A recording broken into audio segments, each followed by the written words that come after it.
Now, what sets up here at the end of this caution is one of those side-by-side shootout style restarts with Kyle Busch alongside Marcos Ambrose as a result of the pass for the lead when Ambrose basically dive bombed inside of Kyle Busch at the inner loop. Fair or foul? Well, no, it's fair. Take a look at Marcos Ambrose. He just sailed that baby down in there, and Kyle Busch looked there and went, whoa, I can't make this happen, and basically scared him. They never touched each other at all. Yeah, it's great. It's a good move by Kyle not to get into Ambrose. Kyle is in the points lead. He's got a fast race car. Now he gets himself back in position. As a matter of fact, Kyle was the fastest race car on the track, so he has a chance to get Ambrose on this restart. It's a smart move by Kyle Busch not getting back in there. Clear all the way out. Smart move by Kyle Busch thinking to stop. That's right. That's what you got to do with the rule. That's right. So Marcus is riding around here under caution behind the pace car, and he's thinking what? Tad is, guy can't get any reason to be mad at me or not. He posted. He just didn't know you were there. How did he lose much time? He rather than wreck you, he just drove straight through and had to stop. So that's the radio exchange between Tad Geschichter, the team co-owner and spotter for Marcos Ambrose, and the driver behind the wheel of that 47 car. The question is, does Kyle agree with that assessment, whether or not he has anything to be mad about? Now, so the lead car continuing to shut that thing off to save some fuel. Jamie, what are they saying? Well, Frank Kerr, crew chief, talking to him again, as luck would have it for all the race fans. These two get to start side by side now. You told me that your driver's worried about drivers getting mad at him. What do you think's going to happen here? Well, it was a clean pass, and you know, Kyle just didn't know he was there. But Marcus doesn't want anybody mad at him. You know, this is basically his rookie year in Cup, so he just wants to make sure he has a lot of friends and there's no trouble. But the STP Toyota's been good all day. It's going to be exciting here at the end. Can you guys hold up that 18? He's got a little more motor than us, it looks like, but we'll get a good start here. We'll be okay. All right, let's go over to Dave. All right, here we go. Coming through turn 11, Marcos Ambrose has selected the inside. It will be a dash down to turn number 1. And who is going to come out at the other end? NASCAR has warned all these drivers to stay in line until you cross the start-finish line. Yeah, is Kyle Busch able to keep up on the start here to even make a run on the outside into turn 1? Picking up speed, and we're back to green flag racing, and Marcos gets a good jump. Yeah, so does Carl Edwards. He's going to try to take that second spot away from Kyle Busch.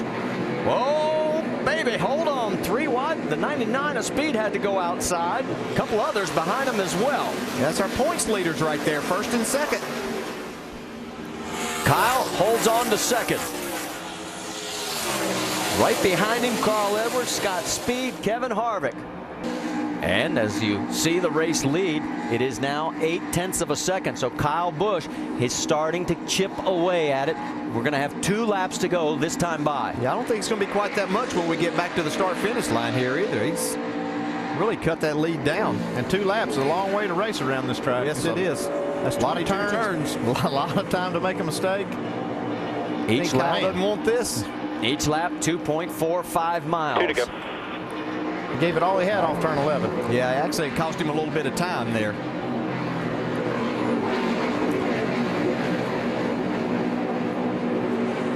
While these guys try and figure out what's happening back a little further, and you can see the gap now is back to 1.1 seconds.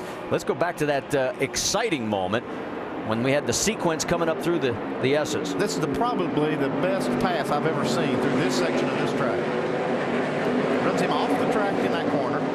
He comes back on and still does not have the preferred line through turn 2 and still makes the pass. Wow. Say what you want. The driver of that 18 can handle the wheel. Right now, he's got to find something and find it fast. It's 1.1 second the difference. Yeah, and you know, last week he said, you know, he really wasn't that impressed with that record that he's tied about finishing first or second, but that was a pass that told me that, yeah, he does something care to prove. You know, he does really care about that because he's up in that second spot again. You know, the last few laps we've had so much of the attention up front. White flag. As we get the white flag, we'll let you know the best. One more, bud. One more. The best nationwide only driver, Brad Keselowski, right now in 10th. And it's right now, as we're looking a little bit further back, Kevin Harvick taking a peek. No, he's not going to be able to do anything with the 99 on this corner. Talk about a couple other guys that are going to come back from Keselowski back there. Joe Nemechek's had a great day. He's in 11th, and J.R. Fitzpatrick back in 12th. Two guys really having good runs. Right now, it's all about Marcus Ambrose, though. It looks like he's going to win here for the second year in a row through the bus stop chicane. Kyle just doesn't have enough for him. It's going to take a mistake by Marcus.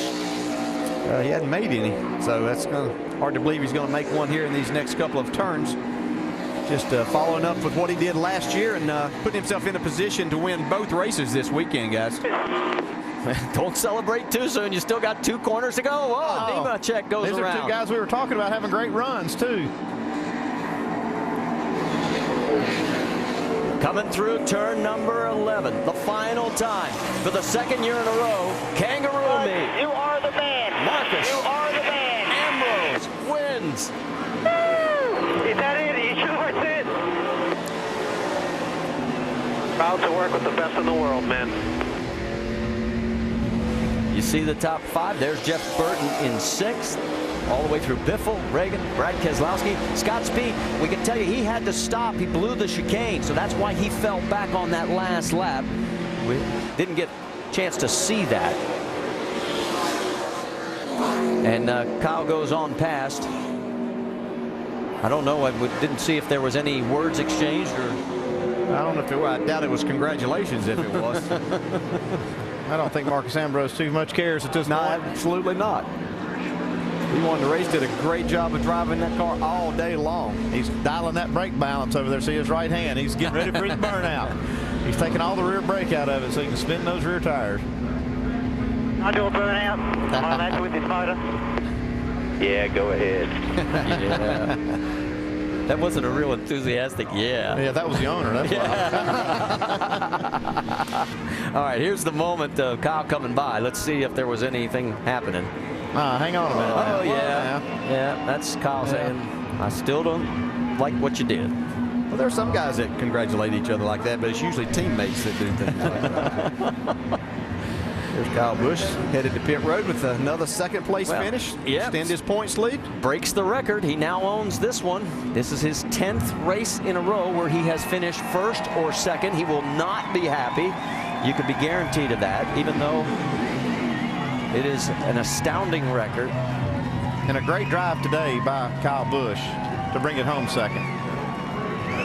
This was the best car all day. Nice How about catch. that throw? Man, this is his week right here. Tell you what. Got everything going. Uh-oh. He's got to fire the engine again. He gets her going now. Not only can he drive, he can catch. Don't get too close. No, Don't go one more. Oh, he's going to one more, Mike. Oops. He won't need that one until next year anyway. Or maybe a few weeks. Oh, let's go celebrate. Jamie?